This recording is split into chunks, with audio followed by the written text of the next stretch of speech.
difficult situations with no school. So tonight we have some real special guests that we're going to be bringing on in a while, and we're really excited about what we have to offer you this evening. We hope you get a lot out of it. As before, if you were interested in receiving a certificate of attendance for professional development points, just email Rich at Hot Tech Plus, and I'll certainly send you out a form and take care of that for you. And as always, also, we'll be giving away Sensor 2.0 to a lucky winner tonight that participates in our live chat. So we are excited, and we're going to start. I'm going to turn it over to our Hot Tech Plus team. We have, I think, the best team in the country. We have two teachers that are actually Central District Teachers of the Year and up for Teachers of the Year, and we'll be hopefully celebrating in a few weeks, and they'll be receiving that award. So I'm going to turn it over to Chris. He's the head of the 5-star team, and he's going to be getting us started off tonight. Go ahead, guys. Thank you, Rich. Once again, this is our 5th week doing this. Not only have we had great guests, but we've had great support from both you and Cory, who we'll hear from in a little while. Thank you, Brad and Brian, for being part of this team every week, dedicating yourselves, getting as many people on here that can really provide some top-notch resources for our teachers. If your district offers an opportunity to get professional development through this, like Rich had mentioned, he'll get you that document for a COA. No change here really in New York. I am back in New York now. We are prepared for the end of the year at this point, so everything has been changed. There's no graduation. There's things of that nature, so I think everybody's really coming to grips with that. As far as the educational aspect goes, we're still working on both Seesaw application and Google Classrooms at the elementary level and Google Classrooms throughout. I teach at K through 5 in Rockville Center on Long Island in New York, and that's a little bit about me in here, and now I'll turn it over to our Colorado team. Thank you, guys. Yeah, thank you, Chris. My name is Brian Hull. For those of you just tuning in, I'm a teacher at Bruce Randolph School in Denver, which is a really highly impacted, diverse school. Out here in Denver, kind of like Chris said, in terms of New York, there's not much of a change here either. Just we know we're finishing up the year with our virtual and online learning. A lot of my students I'm pleasantly surprised they're really engaged at this point. I'm averaging about 60% of my students engaging on a daily basis, which I know we're missing 40%, but I'm trying to look at it positively and saying at least I have 60% engaged. One concern that I did see yesterday is, and nobody of course knows this, but as of right now, the governor of Colorado will not commit to going back to school in the fall. So he's saying he's trying to be optimistic, but he's also saying there's probably a good chance, which I hate to say, but maybe a good chance of we're going to start next school year virtually as well. Brad, do you have anything else to add on the Colorado side? No, if you're new, I'm Brad Hull. I'm also in Colorado.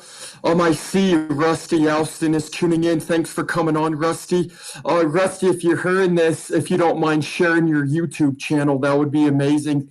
Rusty is another fellow middle school teacher in Jefferson County, and he put together an awesome YouTube channel, which would be a great resource for teachers looking for other remote learning strategies as well. So thanks for coming on, Rusty.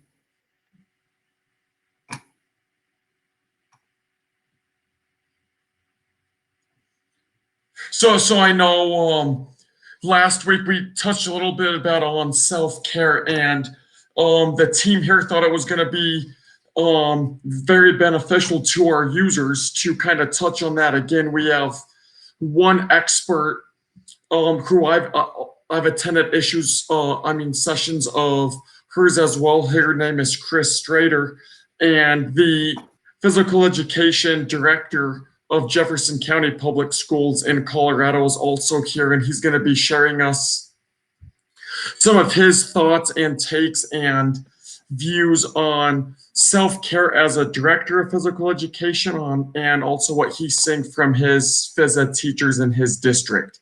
So Brad, do you want to introduce your two guests tonight? Yeah, so we were very lucky tonight. We have David Yonkie from Jefferson County Public Schools and Chris Strater from Aurora Public Schools. They are both very modest. I could speak on behalf of David Yonkie. He was the 2019 Shape Colorado Administrator of the Year. And Chris Strater, she has over 30 years of teaching experience, and she is also very familiar with presenting. She just got done with a big presentation for Action for Healthy Kids. So thank you so much for willing to join us. And I could speak for David. David is the curriculum coordinator for Jefferson County Public Schools, which is the district I work for. And he is one of the biggest advocates you'll ever meet with physical education. He works tirelessly to improve physical education across the district. And I truly feel he's the main reason why I'm the teacher that I am these days. So thanks, David. And thank you so much, Chris, for willing to join us tonight. David, do you mind just giving a brief description of who you are and what role you play in?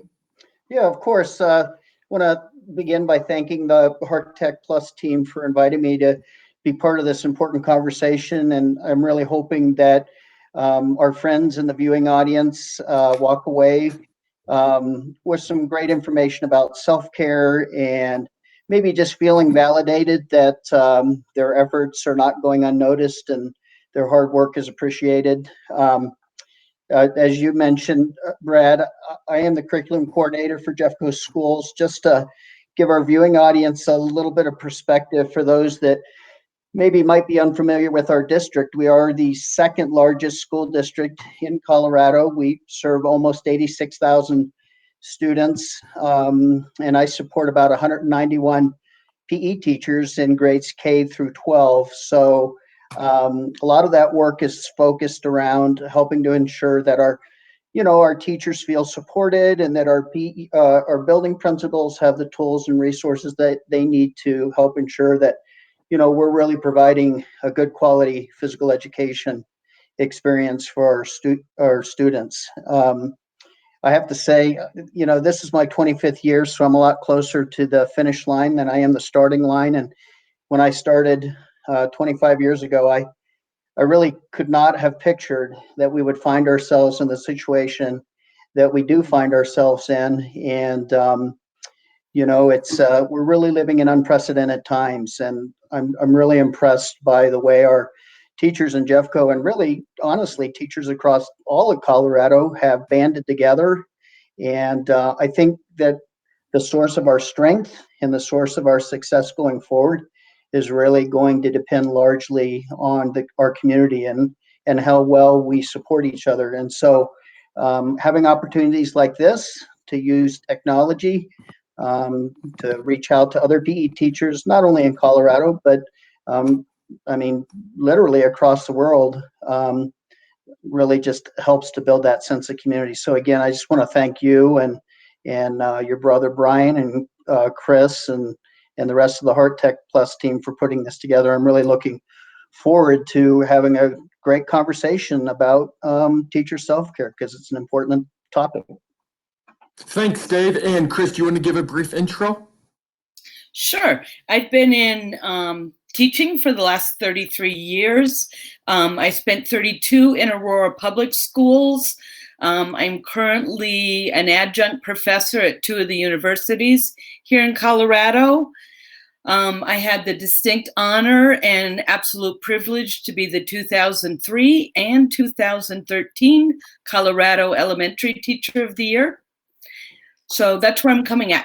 I work for a wellness training specialist and travel the Colorado and the country on brain-based learning, social emotional learning, and quality physical education.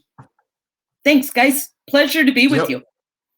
Yeah, and as you guys can see, we have these are two amazing guests that are going to share a plethora of information. Dave, the first question I have for you is, as your role as the district PE coordinator, what are some of the challenges that you're hearing from your teachers regarding remote learning?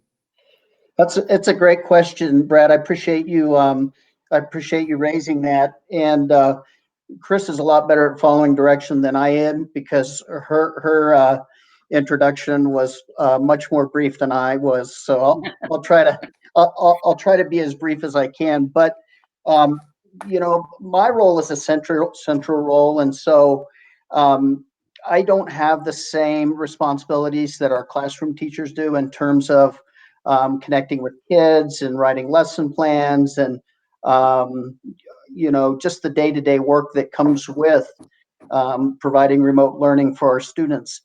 However, in that role as a central administrator, I do have the opportunity to kind of get a sense of what's going on in our schools with our teachers and that sort of thing. And so, one of the things we're doing in Jeffco schools is providing Monday afternoons as our virtual learning days. And those are great opportunities for our teachers to kind of reconnect with one another and again to kind of build that sense of community.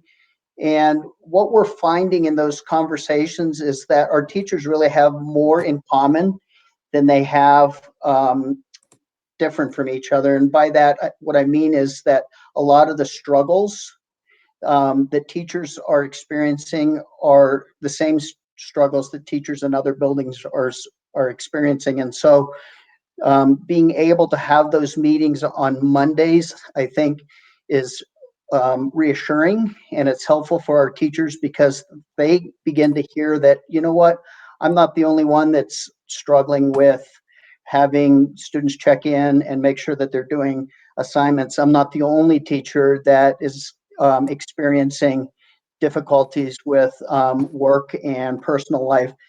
So I think just having that opportunity to come together in a virtual environment and have conversations with other teachers have been really helpful. One thing that I'm hearing from my teachers, and I've actually personally experienced, is since we've gone to this remote learning environment, is really balancing people's work life and their personal life, because there's no longer that physical separation that there was when you would go to the building in the morning and you would teach classes, you would stay after school and do whatever work you had to do after school. And then when you left, you would physically go home. So there was that physical separation. And so a lot of our teachers have expressed, and myself, I'll include myself in that, just some struggles around, how do I disconnect at the end of the day when my office is now 2 doors down from the living room? And so I think teachers are slowly trying to figure that out. They're learning that at 4 o'clock or 4:30 or whatever their day is done, that they close their computers and they are beginning to realize that it's time to spend with my family and it's time to recharge my batteries. Chris, I don't know if that's something that you've experienced, or Brad or Brian, if that's something you struggled with, but I will tell you in my conversations with teachers in our district, that's a common theme that we hear. And I don't know if you have any solutions or personal experience with that. Well, can I add on just a little bit, please, David? One of the issues is we're dealing with each other through a screen and we're not personally there one-on-one. And that physical detachment, a lot of people are talking about. Yep. So again, we need to recognize that we're all in the same boat. All of us are in the same boat. Yep. So it's just name it to tame it. It is what it is, and then we go forward. Yep. Chris, go ahead, Dave. Well, I was just going to say, Chris, I appreciate that we have the technology to do this, but you're right. It's not the same as being together. People are social animals, and while this is a great tool, it can't take the place of human connection, the physical human connection of being together. Right. So I think teachers are making the best of it, and they're doing. I don't know how long it's going to be sustainable, but at least we do have this as a tool, and I think teachers are using it. I'm sorry, Brad, you were going to say something, and I think I cut you off. No, that's okay. I was just going to ask Chris, has there been any other issues you've been hearing from teachers about what they're dealing with remote learning? Well, I think, one of the basics is we're learning more about technology, period. Yeah. And it was a rapid, quick learning process. So, that's a good thing. We just need to understand that we're all going through this. We all have some cortisol going through our brain, and how we can help each other through it. And probably most Absolutely. importantly, all of us went into education and teaching because of who we are and wanting to make contact socially with kids. And now we have that missing from our lives. I know in my own life, I'm teaching at the college level, and it just makes my day when I get on with those students and see those faces and those smiles. Yep. Yeah, and Chris, I'm glad you raised that point. I don't think any of our viewers and listeners got into this work because they like sitting in front of a computer screen. The people that do this work, they do it because they love kids, and this is a different environment that we find ourselves working in. And you raised another really great point. I was listening to a comment that you made about what the ask was and the amount of time that teachers had to get ready and to learn some new technology that really they had never even experienced before. Was really remarkable, really a credit to our profession. And I think really a credit to our teachers to have done that. And that does lead me to another point that I want to share with our viewing audience. And that is that I have, in my conversations with PE teachers, experienced or think what I hear is a trend of teachers feeling less efficacious in their work. And when you think about that, it really makes sense, because our teachers were being highly effective in the classroom. They were in an environment that they felt they had command and control over, and that they had some sense of how things were going to happen, to a place of complete uncertainty where they're not familiar with the tools. And so when you go from that place of feeling, in command and in control, you know what you're doing, you feel confident, to this place of uncertainty, then feelings of inadequacy are bound to be experienced. And I think that's one of the things that I hear from my teachers. And Chris, I know you talk a lot about in your presentations about the social emotional aspect, and giving teachers and students, I would say, some space and some grace. I was listening to Dr. Bob Pangrazi a couple of weeks ago, and really talking about, we need to give ourselves some space, and we need to give ourselves some grace, and understand where we're at, and that, we're probably not going to be as effective as we were when we were in a classroom, but that's okay. And the connection, and it is okay. The connection to our kids is what is most important right now, not always what they're doing. Yep. So it's just that connection that we need to continue and place in an important spot. Hey, Chris, in your district, what are some resources that you're finding effective that either you're using or other colleagues of yours are using? What I am seeing, and I'm seeing this around not just in Aurora Public Schools where I taught, and I'm not there now, but I'm seeing more hands-on in our lessons. And I'm talking even at the college level, more hands-on activity. And that just thrills me, because that is truly how our brain learns. And so creating this is helping us in many ways. The more hands-on that we can do, where kids go out and make up their own game, where they have a sibling and they have to decide how to get along and create the rules, or create an obstacle course in the house where they spin, they roll, they jump, they, you know, all of those kind of activities, but they're doing it together with siblings, or they're making it with friends in mind. And that hands-on is so important in learning. What, Dave, do you mind touching a little bit about what you're having some of your teachers do leading the online learnings, and what tools you've seen to be successful that most teachers are using? Oh, yeah, of course.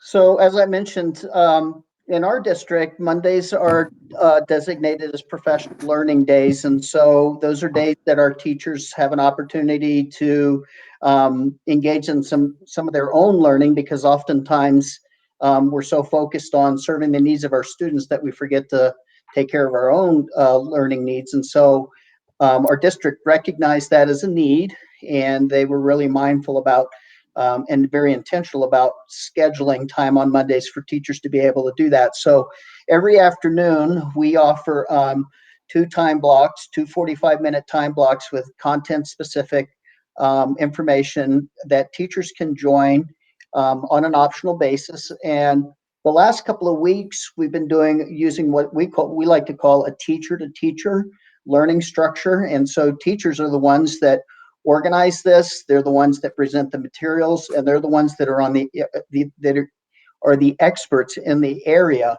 And we've been really focused on digital tools. So our teachers are learning things like Google Classroom, Google Slides,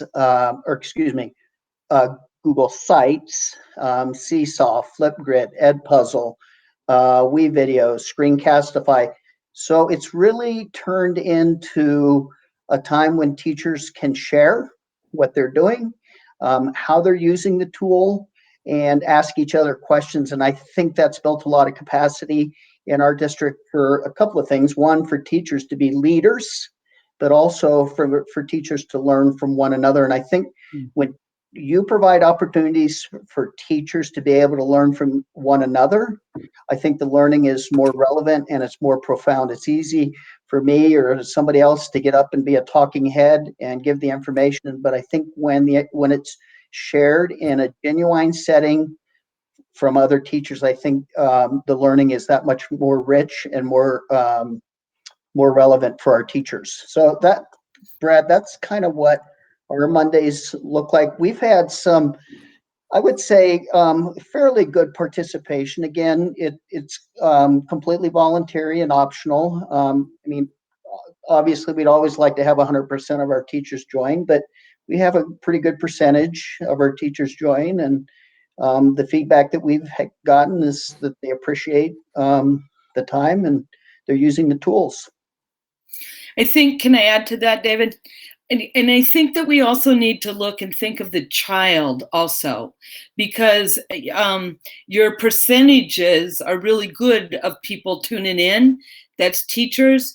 But as we look at enrollment with kids in classes, it's not always great.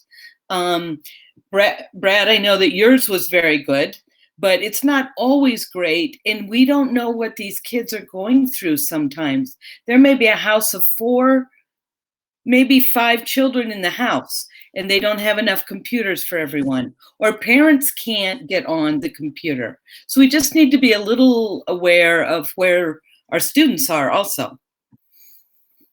And Chris, that's exactly the next question I wanted to ask you, because I thought it was interesting before we went live, you talking about having a balance between the personal fitness and implementing more of Colorado Standard 3 and Shape Standard 4. You mind touching a little bit about that? Because I thought that was interesting. Well, I think when we think of physical education, we think of making the body healthy, and by far that is important in teaching the movement skills to understand our own movement abilities. But we have 4 state standards in Colorado, and Standard 3 and Standard 4 are not about that movement. They're about how we get along with each other. They're about how we play nice in the sandbox, and they're about prevention. And there's many things we could do, especially technology-wise, around helping kids to get better in those two areas. And I don't think that we always think that way because, in PE, we're pushing to get physically healthy, which is a great thing. I believe in that. But it's also, companies are looking for people that can think critically and communicate with each other. So I think those are big areas that we could do a lot around too. Standard 3, Standard 4 in Colorado. Yep. And if Rusty Alston's still listening, I know he's a big proponent of Standard 3 when he teaches. I don't know if Rusty wants to share any of his ideas, but I know he's all about that Standard 3 getting along cooperation piece. Chris, do you have any basic ideas on what teachers could use immediately with remote learning with Standard 3? Well, I think what I just mentioned previously about coming up with their own obstacle course. How can you come up with your own obstacle course covering cardiovascular fitness, covering flexibility, covering strength, and the student has to come up with their own, create it, and then look at it and decide how they could make it better. Things like that, or coming up with their own games. I mean, I just talked to neighbor down the street, went for a walk with her daughter, played kick the can. Those are childhood games that are fun and they create communication. That communication is really important and I think very valuable right now in our time of COVID-19. Do you want to touch anything on that, Dave? Well, a couple of things that Chris said that really resonated with me, and I realized there are going to be viewers that are watching our broadcast today that might not be in Jeffco, but those that are in Jeffco are familiar with the Jeffco deeper learning model and the Jeffco generational skills. And I don't know if Chris is familiar with them or not, but she was speaking as though she was, because she was elevating some of the generational skills that are in our Jeffco documents. We talk about, students being, creative and critical thinking. Well, the example that Chris just shared with the viewing audience about kids going out and creating games, writing rules, explaining what materials and equipment you need. That is a perfect example of that generational skill. Communication is another one of our generational skills. They're all the types of skills that we teach in physical education. In fact, there's probably not, I know I'm biased, but I can't think of another content that does a better job of connecting with the types of skills and giving students the opportunities that they need in order to be successful in a 21st century economy. And not just as a worker, but quite honestly, as a good human being, just a good person. And so, Chris, you were really hitting, some of the ideas and some of the suggestions that you were talking about with that third standard, the social emotional learning, that was really resonating with me, and it was really connecting with those generational skills. So I think there's a lot of opportunities with this remote learning to really be able to talk to some of those skills and really give our kids the opportunity to show those in a real world setting, because that's when you can apply them in a real world setting, that's when they are really meaningful, and that's when it's profound and you really know you've hit the nail on the head. Yep, you're myelinating the neurons. Another thing right along with that is just household equipment. What can you do with a broom handle? What can you do with a chair? How could you work? I don't want to get too dangerous. How could you make a ladder a healthy exercise? Just looking around. I taught for many years in a low socioeconomic level, and my students didn't have a lot. So it's how we can make ourselves better with what we have at hand. That's Chris. PE teachers are very resourceful. I think they learn to be creative, and I think they learn to make, like you said, the best with what they have. we are great at making lemonade out of lemons, and we've had a lot of lemons here lately, but I think our PE teachers are figuring out how to make lemonade out of it. And Dave, you were talking. I know it's just a Jeffco thing with the generation skills, but I think this could go transfer across the nation with agility and adaptability.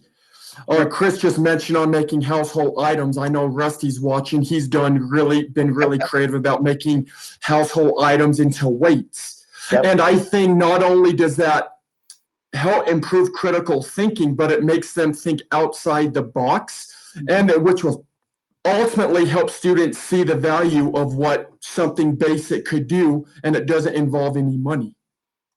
Exactly. I guess we could go a little bit more specifically into self-care.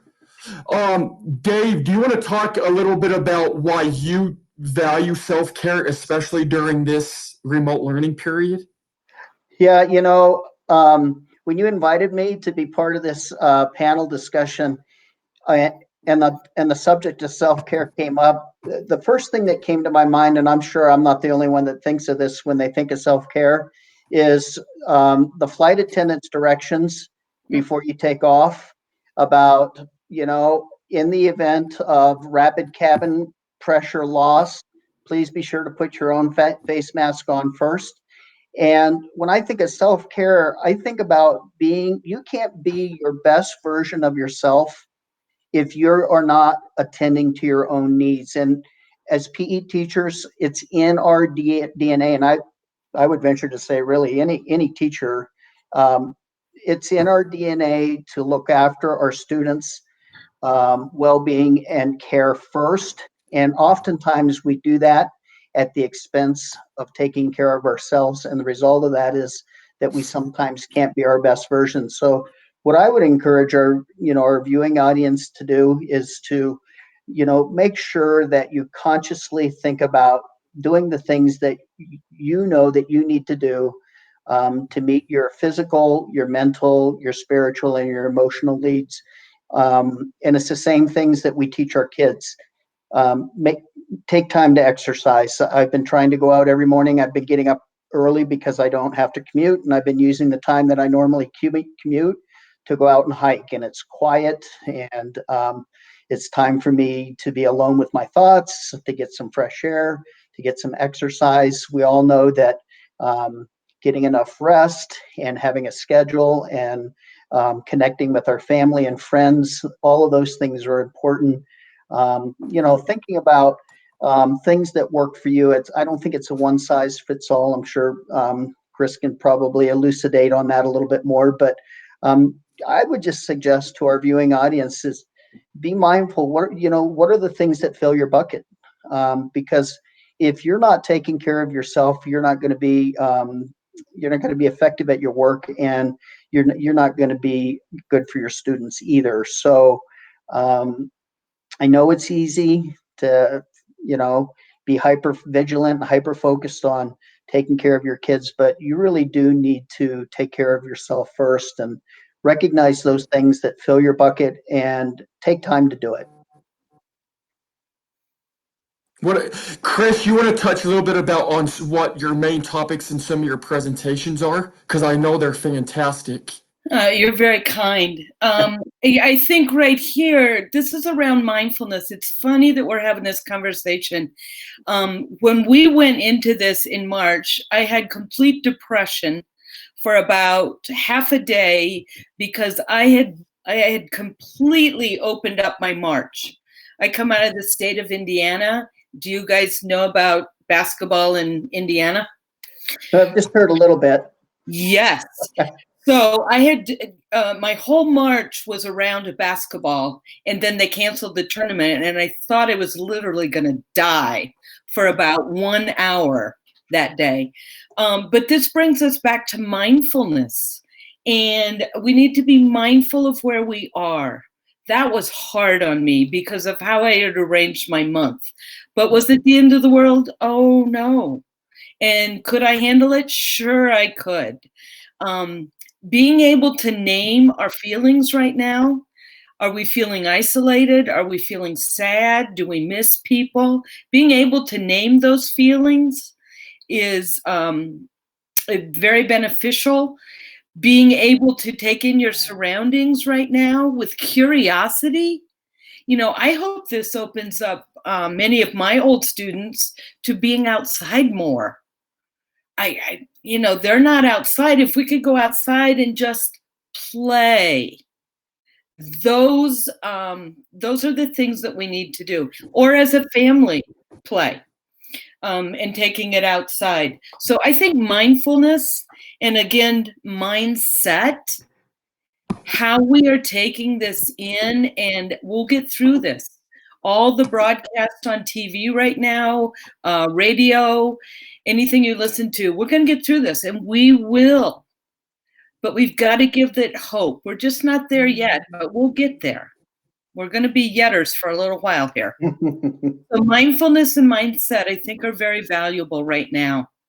I will also say that I've been reading, many people are being quieter in themselves. And that's an area of the brain that we aren't very good with.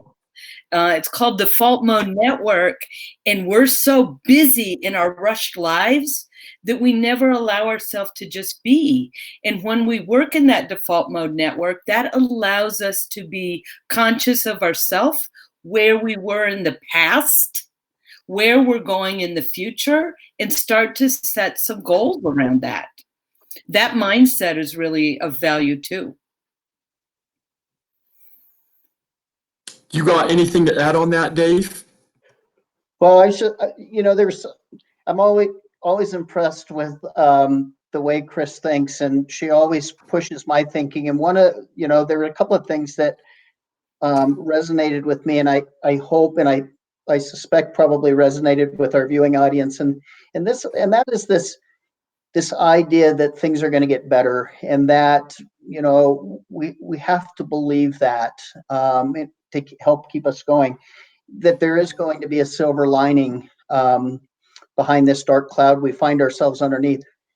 There are two things that I think we can draw out of this experience that is going to help us as a profession and as teachers on the other side. And one is, I think this experience has helped physical education teachers become better consumers and users of technology in real and authentic ways. And I have a feeling when we come out of this, and we will, teachers are going to have some tools that they maybe would never have used had they not gone through this experience, that are going to help them to be better teachers, but more importantly, are going to help their students become better consumers of health and physical education. So that's one thing that I see coming out of this experience, a really positive thing that I see coming out.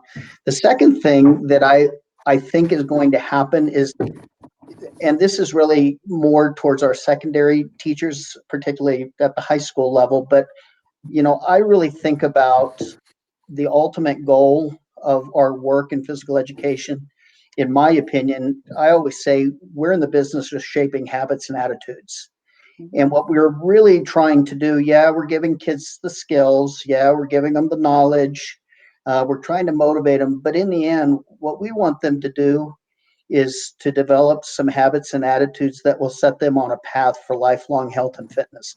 So I feel like where we find ourselves now is a great test of our ability to do that. So if kids are going out, they're finding ways to be physically active, they're making good choices, they're taking care of their bodies, they're doing the things that they need to do to stay physically fit and healthy, mentally, spiritually, and emotionally, then I feel like as teachers, we've done them a great service. So I feel like, in a way, this remote learning environment is really a good test to see how effective we are at shaping those habits and attitudes. So I think those are two really positive things that are going to come out of this experience. Let me add to that again. I hope the family structure and nucleus is a good thing too.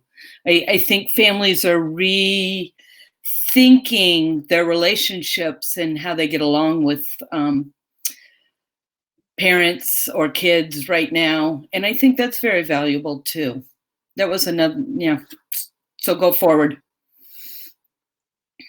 So I guess I was going to say, as we wrap up, what do you both have any like elevator speeches for any viewers listening on when it comes to remote learning, or any good takeaways you'd want someone to get out of this? I don't really have an elevator speech, but I guess one thing that I think I would want our viewing audience to maybe walk away from is this notion that you don't have to be perfect, that give yourself some space, give yourself some grace, give your kids some space and grace. We're going to get through this. I have no reason to believe that teachers aren't doing the absolute best that they can, and that we're going to be better. We're going to be stronger when we come out of the other end of this, and that one of the ways that we're going to get through this is by helping each other. We've got PE teachers are we're a tight knit bunch, and we take care of each other, and we have a community, and I think that gives us strength.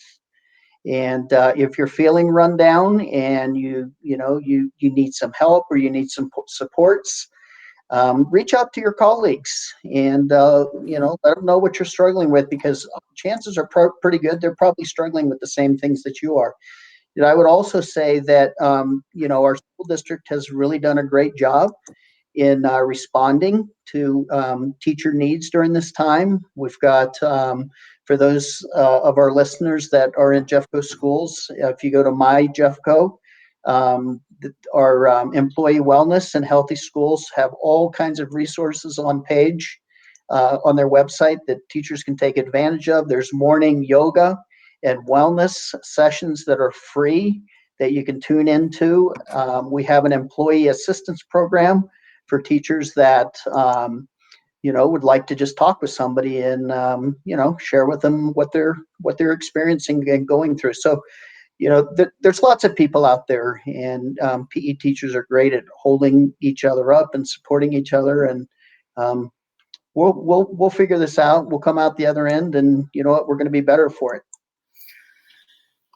I would love to see the family playing together more as a family.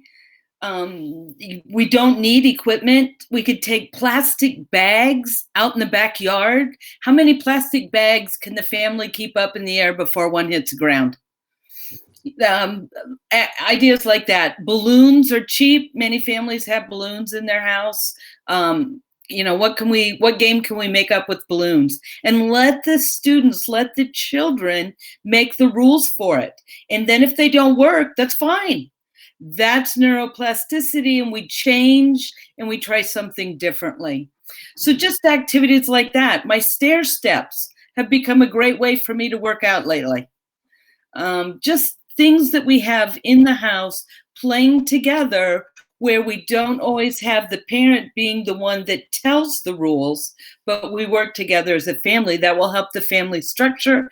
It will also help the brain relax the amygdala a little bit so that we're doing critical thinking.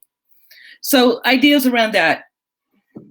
And PE teachers can assist in telling parents. That's another avenue in talking to the parents about, here are things that we can do together, or you can do together in your home that will help your students, children. Those were my thoughts. Well, as we wrap up and get ready for Cory Mortensen to pop on, I know I could attest, along with everyone else, our appreciation for both you, Dave Yonkie, and you, Chris Strater, for willing to come on and share your awesome information with us. And for the viewing audience, these two are two of the best advocates you could ever see in physical education. And I'm sure they would not mind if you ever reached out to them if you ever had any questions for them. So thank you so much, Dave and Chris, and it meant a lot to us for you to come on. Thanks for having us. Thank you very much.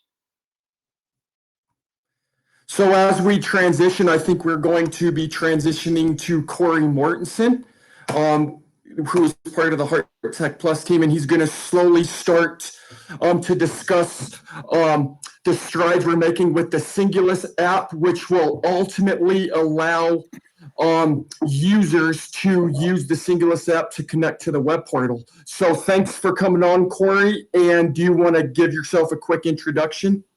Not really, but I am the Director of Operations over at Heart Tech Plus. I work with Rich and Brian and Brad Hall, who to this day I still can't tell them apart. I thought one wore Under Armour all the time and the other one wore Nike, but they corrected me today, and they told me that there's only one sporting good line, and that's Under Armour. So yes, that's a fact. it's a fact. So I still can't tell them apart. So they need to wear name tags. And we've also been partnered with 5-Star PE with Chris and Ross, and they have been amazing. They have some other team members that we get to work with, Dan, and is there somebody else I'm leaving out there? I know there might be. Anybody want to chime in? There's one of the Tony Lewis. Yeah, Tony, thank you. So anyway, I started with Heart Tech about 2.5 years ago. Before that, I owned Echo heart rate monitors for 10 years, which grew into pedometers, and I sold that to U.S. Games, DSN Sports, and took a little leave of absence and came back and met Doug, the owner of Heart Tech Plus, and joined their team. And so it's been a really exciting couple of years. So thank you, David and Chris. That was really great. I always love listening to these presentations because, you know, when you're in operations, you don't necessarily get to see all the wisdom that these teachers and directors have. So it's always fun for me to sit and listen along with everybody here. I want to thank Rich for producing these every week. I know it's a lot of work. Today we spent probably an hour and a half pulling our hair out. That's why I'm wearing a hat, so you can't see all the hair I pulled out this morning trying to get this thing to sync up on my computer. Of course, 5-Star PE, we want to thank those guys, Brian and Brad. They've been incredible. They've been working with us on our team system, and we do a lot of testing to make sure that it's accurate and works well.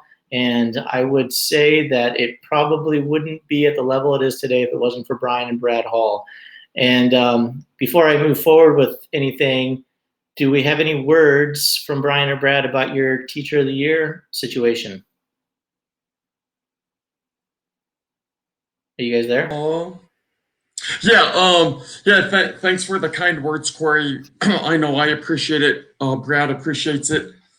So in terms of the Teacher of the Year process, we had a meeting yesterday, and middle school National Teacher of the Year will be announced on Thursday, May 7th. Okay. And then high school will be announced the following night on May 8th. Great. So no matter what happens, we're absolutely humbled that we made it to this step. We're in the last 5 in the country in terms of our focus groups per se. So we're hoping for the best, but we're just honored to be part of the Teacher of the Year family in Shape America. Awesome. Well, congratulations. And I hope you guys, I know you guys are Colorado Teachers of the Year, what, 2 times now or more? Oh, just one time in Colorado. Okay. Well, we hope all the best for you guys. Thank you. The last person I'd like to thank, who you don't ever get to see, but he's the owner of the company, Doug Davis. He likes to stay out of the spotlight, but without him, none of us would be here, and we wouldn't have the opportunity to have such a great product to share with everybody in the education world, as well as the Heart Tech Plus. Doug is the owner of Heart Tech Plus, and he also started a company called Tumble Track, which I think, Rich, if we could add their link to this, going off of what Chris and Dave Yonkie were saying, this company provides exercise equipment, and I understand that not everybody has the resources, but if there's an opportunity, their equipment is fantastic for home physical fitness use. And I'm going to be playing a video at the end of this of a 5-year-old girl doing CrossFit, wearing the HeartTech Plus Sensor 4.0 and using the new Singulus app while she's doing all the workout on tumble track equipment. So it's a really cool marriage of everything that Doug has envisioned and produced. So one of the things I wanted to talk about the HeartTech Plus system, which is our group fitness system, is that makes it unique is our secure web portal. And right now, no other company has this portal that has the encrypted and security that we offer. And what's nice about that, and why we're going to share the Singulus app, is in this time of self-quarantining, if that's a word, because of Doug's vision, we've created a Singulus app which allows the students to use the app at home.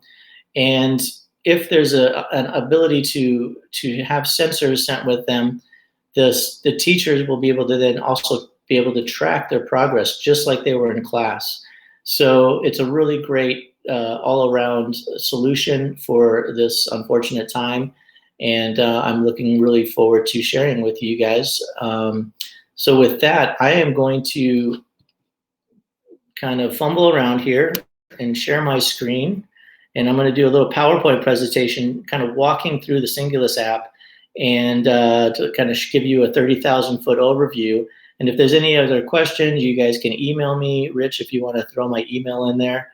And if you have any questions you want to use it, we'll get you all set up. So give me 1 second. I'm not the master that Rich is here. Are we up, Rich? Brian, Rich, anybody? All right. So the Singulus app is by HeartTech Plus. That's the company. Its actual parent company is Fitness in a Heartbeat. But you'll know us as HeartTech Plus at conferences. You'll see us listed in the Gopher catalog. So we work with a lot of distributors here in the market. So our product is available out there in the world. The Singulus app, when you start the Singulus app, you're going to be looking for, on your app store, this little guy right here, this icon, the big black S with an underscore, underline, says Singulus. It's free. Doug has made it free for educators and students because he feels physical education is utmost important. And so this is a gift for you guys to use at your convenience. When you download the app and you open it, the first thing you're going to do is you're going to get a login. We'll provide you, Rich will provide you with a username and password and your school URL. And what that will do is it'll actually tie the student in with your current class. So if you're already using the HeartTech Plus system now, your students can go in and log in, and then all the data that's collected on the Singulus app will be pushed to their file in the team system. And so you'll be able to track all that data even though they're not in the classroom. Again, if you have any questions during this presentation, just write them down and feel free to email me and I will get back to you promptly. After you've logged in, you come to this page here, and this is our landing page, and it gives you 5 options for activities. I'm going to talk about the top 4. So cardio activity indoor, cardio activity outdoor, indoor cycling and outdoor cycling.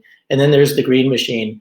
Going back to Doug Davis's vision, he's a very environmental friendly person, and one of the products he's working on right now for schools is called the Green Machine, and it's a stationary bike that produces energy and will actually put power back into the grid. And hopefully that just provides for a better and healthier planet. So these 4 activities are what you can choose from. I use a lot of the time, I use cycling outdoor, and I also use cardio activity outdoor. And cardio activity outdoor, that would be running, or I just did a HIIT routine out in my backyard today. It was 100 jumping jacks, 50 burpees, 200 jump rope, and 100 crunches. And it's only 97 degrees out today here in Arizona, so it was a hot one. But so that's the activity that I will use there. The 3 stacked bars here that you see, when you press this, this will take you to the next screen. And this is our menu. So you have activities, which is this scene right here. You have heart rate profile, which we'll discuss, history, odometer, sensors, sensor set, upload. And the upload, this is the only time I'll talk about upload, but when you're done with your workout and you press upload, this is what will send your information to the web portal. And once you've done that, then all the data is saved and synced up into the web portal safely and securely. And then we have our profile and then settings, which is kind of what we're talking about now. When you go to the heart rate monitor profile, this is kind of a one-time deal unless you start losing some weight. So I'm 50 years old. I weigh 220. I'd like to weigh about 195. I'm a male. I have my resting heart rate at 65. You have the option to do threshold or max heart rate. And then this puts my max heart rate at 150, which I needed. I can adjust that. I adjust that for different activities that I do. And I can talk to you about threshold and max heart rate individually if you want to email me about that. But this here in the profile is where you have the opportunity to set all these things. History. So here you can see the calendar of April. These are the days that I recorded a workout. I didn't have I think I updated the Singulus app, so I didn't have any workouts recorded there. But this is what will show you what your workout week looked like. And then you can click on any of these round circles and then your information will pop up, and I'll show you that here in a moment. When you pop into one of those, this was my ride for the 18th, so I'm going to go back. So here on April 18th, I did a bike ride. I did a 3-hour, 42-minute. My max heart rate was 185. This tells you how much time I spent in my moderate to vigorous physical activity. My workout was 1 hour, 3 hours, calories burned. I think I might not have burned that many, but that would have been nice. But again, I might not have had my settings set correctly when I did this. But this will give you, this is part 1 of your report. Part 2 gets a little bit more in depth, just shows all the information, distance. Here we have power and watts. The reason why we have that is, one is Doug is an avid cyclist, so he likes to use watts when he trains on his bicycle.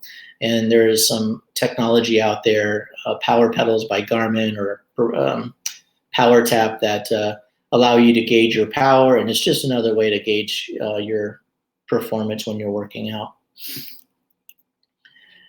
The sensors. When you're setting it up, you're going to add sensors, and you can have multiple sensors. So for me, my sensor that I use, this is the sensor HeartTech Plus Sensor 4.0. It's a kind of a weird number, but that's just how everyone is coded because they're all uniquely coded for themselves. And that there was a time, many of you guys remember like crosstalk and all that. Well, with the new products, the way they work, you don't have to worry about crosstalk. The other sensors I have on here, this is another HeartTech Plus sensor that we just phased out, or 2.0. And then I wear a pair of Jabra headphones that actually have heart rate in them. And so they will also connect there. So that's why you see so many sensors. But chances are if you're using this, you'll probably only have 1 or maybe 2 sensors. The reason why I have nothing here on the sensor set is I have not created a sensor set, but a sensor set would be something that normally your average person won't need. But when I do create a sensor set, an example would be where I would have my heart rate monitor and my Garmin power pedals, and then I would want those two to be married together when I go for a bike ride, something like that. So the sensor set is left empty. Chances are you will never use this, but I just wanted to share it with you because it was listed in the menu. So now we're back at the landing page, and now we want to go do a workout. So from here, let's say we're going to do a cycling workout. So we're going to click on cycling outdoor, and when we do that, it's going to bring us to this screen. And I have my heart rate monitor on, and it knows that. So right away, it picks up my heart rate, and it shows a green button here. And that's telling me that I am ready to go. So my heart rate monitor is picked up, and I'm going to hit Start Outdoor Cycling. Now it's going to take me to this page. 99.9% of the time, you're going to have default only. and you're just going to press default, and that'll take you to the next screen. The reason why I have cycling is I've created this for my own personal use because I want some other widgets to show up, which I'll show you here in a moment. So we'll hit default, and then it'll take us to the screen. This is where the magic happens. This is the excitement. So from here, you can see my heart rate was 108 at the time. I was pretty excited. I will hit start, and then everything starts recording. I'll have activity time. If I want to do laps, I can do lap time or intervals. This one I've designed for myself. So here I have power and watts because I do use my Garmin pedals sometimes. But if I wanted to change power average or power watts, because maybe I'm going, maybe I don't want to use those, because of Doug's forward thinking, he's created a bunch of other options. So I could actually press this square rectangle, and then it'll open up another window, which will edit my data field, and I'll have all these other options I can add. So this is really nice because it gives the app a lot of flexibility for you. You can add power, average, cadence. Whoops, sorry about that. There's just a load of other options that you can do here in the fields. Lastly, and the most important thing is when you're done with the workout, you get a report. So as I mentioned, it'll sync to our portal, our website portal. But also, if the student wants to just simply email the teacher their report, they just click on this button, and when they do, this is the report that they'll get. So if the student went out for a bike ride, for example, the teacher will get all this information along with this information, a nice chart showing their heart rate that they were in, which zones they were in, how much time they spent in each zone, and all that information that can be easily accessed and shared. Lastly, I want to share with you this 5-year-old kid using the, and this goes along the lines, I think, what David and Chris were saying about, utilizing and maximizing activities at home. You can follow this family here. They're just really crazy, but they're big into CrossFit. They have a lot more equipment than most people do have, but like Chris and David were saying, they could certainly create anything out of anything. So let me just share that here.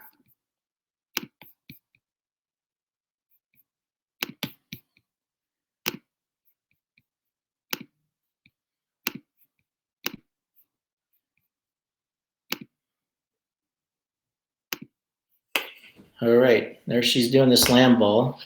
She's 5 years old. She's got her Heart Tech Plus heart rate monitor on her leg because she's so small, but it works there.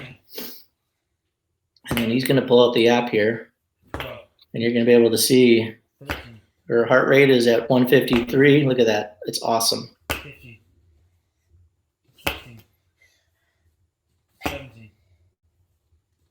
And then what he had done actually is he took it and he married it to his TV through Apple, through his Apple TV, and so she could actually see it on the TV while she was working out, which is just fantastic.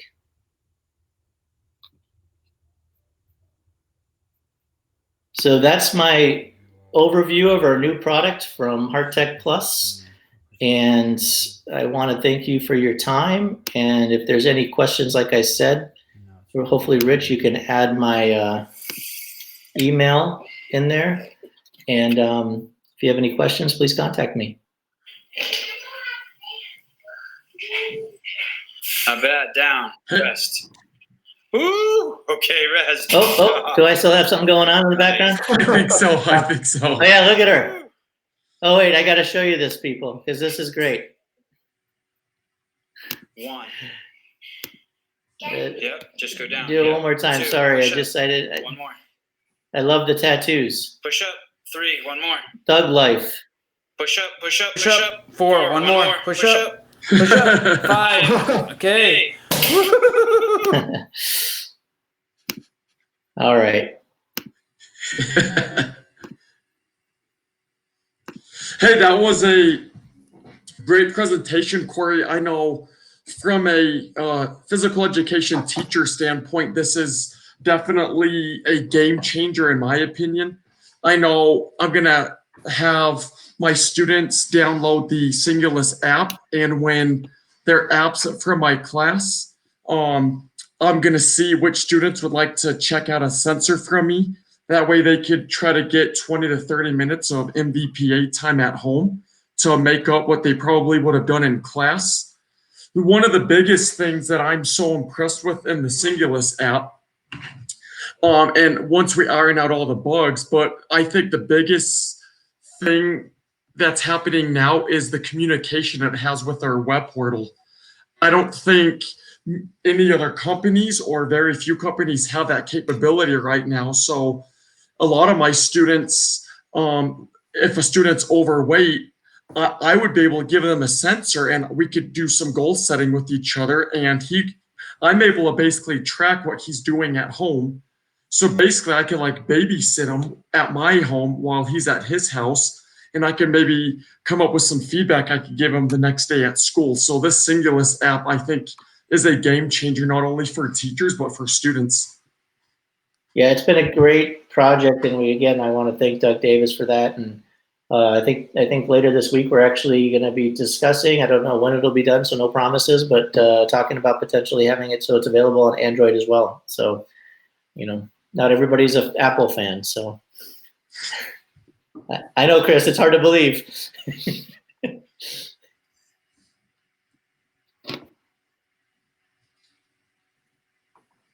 Sorry about that. I think I was muted. That app is fantastic. There is no other company that's able to then streamline it and connect it with what the teacher can then see on their own profile. The level of security that you're able to provide for all the platforms is exactly what education needs and is asking for. So once again, thank you for that and making sure that all those ducks are in a row to make sure it's a viable product for us in education here. The app itself, its capabilities, we're going to be able to do things with this, and that student feedback that's coming back right away. Everything about distance learning now is, have you communicated? Have you checked up on those students who haven't gotten you anything?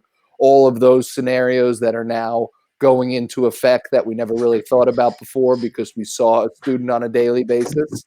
Now that all has to be taken into our own hands. And when you have a device that's not only providing this constant feedback, but then you're also getting a level of data that no one else is able to capture in our educational world as far as objectivity goes, you have a home run there. So this is going to allow for that feedback. And then when you talk about the next step and everybody using the Flipgrid and the Seesaw and the Google Classrooms, taking that data and putting it right into some sort of assignment, having kids collaborate, talk about whether it be a skill assessment that maybe was videoed, or in this case, your graph from your heart rate, being able to have kids communicate on what they did for activity in order to get their heart rate at that level. That's a level of communication you don't see because everyone's doing something different. In a gym, everyone's going to be doing the same thing when they're with me. So the heart rates are going to vary, but we know what the activity was that we did. Now you're looking for students to share all of their experiences. Yeah, and Chris, to piggyback on that too, I think what's cool with that is if they can now use it at home. Typically, if a parent asks, "What did you do at school today?" a lot of students say nothing. But now with the device, now it could be a good teaching moment and a good dinner table talk with the parent and student now about what is this device. What can it do, and then it leads to data too. So obviously anything technology-wise, it could create natural conversation, and it could help parents advocate for us as well. And what's great about this is a student may have an account with us as the teacher, and we might use it at school, but they might have a device that will hook up to the system, and their parent can create their own user profile because the Singulus app is free. And now they can all be collecting the data of their exercising throughout the day. They can compare that and see, how did I feel after these different levels of exercise? How was the family dynamic in unit after everybody went out and got an hour of MVPA exercise? Or if we just all went for a walk, maybe it wasn't enough for the two youngest kids. They needed more at that after dinner time. All types of things to really get your mind thinking what goes into a day of raising two kids and homeschooling them, raising 5 kids and homeschooling them all. it's a very different dynamic than we've ever dealt with. So any kind of tools that'll help with that is, I think, where we're going in the very near future. And Cory, a logistical question for you. I know I'm testing the app, but I know you've done the most testing and you've gotten the most usage out of it. I know in the past I've used like apps such as Runkeeper and Map My Run. Do you see the data being pretty accurate at the end if you like put your iPhone to sleep as you're doing a cycle ride or something? We do, yeah. Now we do. We that was a bug that we did have a few weeks ago, and we fixed it because I always turn my iPhone on and let it sleep. Otherwise, the battery will burn out quickly. I run my Garmin watch or my Garmin cycle computer. I use the 1030 Garmin cycle computer, and I use those in conjunction with the Singulus app, and the data is spot on. So yeah, in the last few weeks that I've been using it, I use it every day. I haven't seen any major errors in the data. Oh, awesome. I just know some apps, that's why I asked, because I know some apps, when you put it to sleep, it doesn't really catch up or give you the data that you perform during the sleep mode. So that's really good to hear about the Singulus app. Yeah, that was definitely something that it was a hiccup before. And I have used Runkeeper, I've used Strava. I compare them all to that, and it's come a long way. So yeah, we've improved it to so that's not an issue anymore. I think next week it'll be beneficial as well. Next week we're planning on having a college night where we're hoping to get 4 university professors to come in and kind of do a roundtable like this, and like we had with Chad Killian a few weeks ago, just give us an update. And then we really sparked his interest with conversations about research and what the data can really lead us towards. So next week, I think we should take a look, Brian and Brad, at showing the actual web portal that we would log into as teachers, and really the full capabilities of the web portal system of it, because I haven't seen any other competitor that has been able to compile the robust data that we can in a timely fashion and make it user-friendly and presentable for teachers, students, parents. So when the Singulus app is fantastic, but then when you link that and partner that with the group application, you now have, total data of the whole child. And that's really a game changer. And to piggyback off that, one thing we didn't mention with the Singulus app that I think is cool is once the workout's done, just like the features in the group app, an email is automatically generated to the email in the user's profile. So, I mean, if I wanted, for example, if I was sending my kid out for a workout, I could put my email in his account, so I get the email report without him having to tell me what it was. So it's just the constant feedback in the data, like Chris mentioned, is a game changer and very friendly for the PE field. And I'd like to just add one thing. This is not just for kids. This is for adults. So you teachers out there, if you want to, as David and Chris were saying, it's about, your own self as well. This is a great product for yourself and your husband and wife and partner and anybody in the family. I'm an adult. I use it all the time. I love it. So I wouldn't work out without my Sensor 4.0. I mean, it's just, I know I'm doing the work, but it seems pointless if I can't record all the data and at least take a glance at it afterwards. Maybe in the future too, Cory, if you wouldn't mind coming back on and just showing us the sensors that we have to offer now. And I think David's talking about in the chat, Go for Sport. That's where we're available through, either directly through you or Go for Sport. I know Gopher's still filling orders right now, so that was a big thing when Jordan came on. Yep. So that's a great idea. Also, our catalog is available, Rich, if you want to add that link, or it was on the email, and you can also download our catalog now if you don't want to wait for that presentation, and it'll show all the product availabilities, and our emails are on there, so you can reach out to us with any questions. Fantastic. Thank you so much for joining us tonight. Thank you. Thanks. Yeah, thanks, Cory. Guys, I want to thank you again. for doing this tonight and getting our set of guests on that we had this evening. Of course, they were fantastic and they're fellow colleagues of yours. So I'm sure Denver and Jeffco are in good hands out there. I don't know how you have so many high quality individuals in one area, but it's fantastic to see. Next week, like I said, we're trying to get a college night together. So I know we have Dan Gavrish coming back on, who's a 5-star member. We have Dr. Chad Killian coming on. I hope to have Dr. Shannon Pennington, who's in our chat tonight, to come on. I reached out to her once. Hopefully she's available for next week around this time. And then I'm working on 1 or 2 more university level people to come on for next week.